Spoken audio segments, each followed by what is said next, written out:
रोहान को जब से सारी सच्चाई का पता चला है वो एक ही बात बार बार कर रहा है कि इशल भाभी ऐसा कर ही नहीं सकती। हमें सुराग लगाना चाहिए कि कौन है जो हमारे घर को तोड़ना चाहता है, जिससे हमारे घर की खुशियां बर्दाश्त नहीं होती।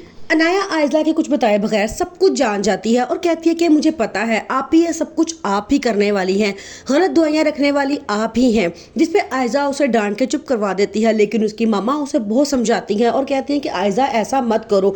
अगर असद को सारा कुछ पता चल गया कि सब कुछ करने वाली तुम हो तो आज जिस शान शौकत पे तुम अकड़ के बैठी हो वो सब कुछ तुम्हारे हाथों से छिन जाएगा।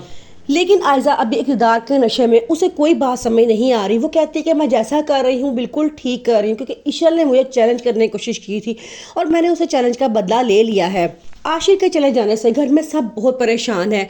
असद अपनी जगह पे उदास है। वो चाहता है कि उसका भाई वापस आ जाए, लेकिन वो ऐसा भी नहीं सोच सकता कि इशल वापस आए, क्योंकि उसका सोचना होता है अगर इशल वापस आई और उसने दोबारा गलत दुआएं दे दी तो मेरी बीवी या मेरे बच्चे को कोई नुकसान भी हो सकता है। आप इस साल आशिर के चले जाने के बाद टूट से गए हैं। वो हर वक्त आशिर को याद करते रहते हैं, जबकि आशिर रूहान को कहता है कि तुमने बाबा का बहुत ज़्यादा ख्याल रखना है और उन्हें कहना है कि मैं जहाँ भी हूँ बिल्कुल खैरियत से और खुश हूँ। आशिर इशर से कहता है कि मैं इतना अमीर तो नहीं हूँ कि तुम्हारे लिए कोई लग्जरी सा बंगला खरीद लूँ, लेकिन तुम मेरे से वादा करो कि मैं जिस तरह के भी हाल में तुम रखूँगा, क्या तुम खुशी खुशी मेरे साथ रहने को तैयार हो।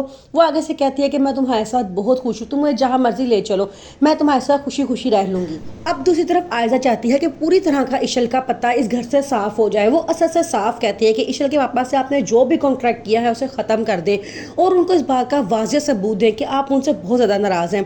असद पहले तो उसकी बात नहीं मानता, लेकिन जब वो बहुत ज़्यादा सबूत देती है और बहुत ज़्यादा फोर्स करती है तो वो उसकी बात मानने के लिए तैयार हो जाता है। आयज़ा जो इस घर में आते साथ ही इस नीयत से आई थी कि मैं इस घर में पूरा इक़्तिदार हासिल करूंगी, इस घर के लोगों की ज़िंदगियाँ मेरे मशरे के मुताबिक चला करेंगी।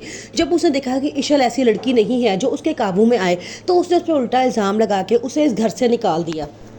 उसकी बहन उसके तमाम चालों को जानती है, इसलिए वो उसके किसी बात में आने को तैयार नहीं है। लेकिन दूसरी तरफ वो ये भी चाहती है कि वो इशल भाभी की मदद करे और उसे वापस इस घर में लेकर आए, क्योंकि वो जानती है कि जब से इशल की शादी हुई थी आयज़ा ने उसका जीना हराम किया हुआ था। जब वो इशल से मिलने जाती है तो इशल उसको सारी बात बताती है। अब अनाया फैसला करती है कि वो इशल के लिए खड़ी होगी, क्योंकि इशल एक ऐसी लड़की है इसके पास अनाया का इतना बड़ा राज है। अगर इशल एक बार भी किसी को बता दे तो अनाया को धक्के मार के घर से निकाला जा सकता है, लेकिन इशल ने ऐसा नहीं किया। अब अनाया इशल के साथ है और कहती है कि मैं आपकी जंग अपनी आप ही से लड़ूंगी।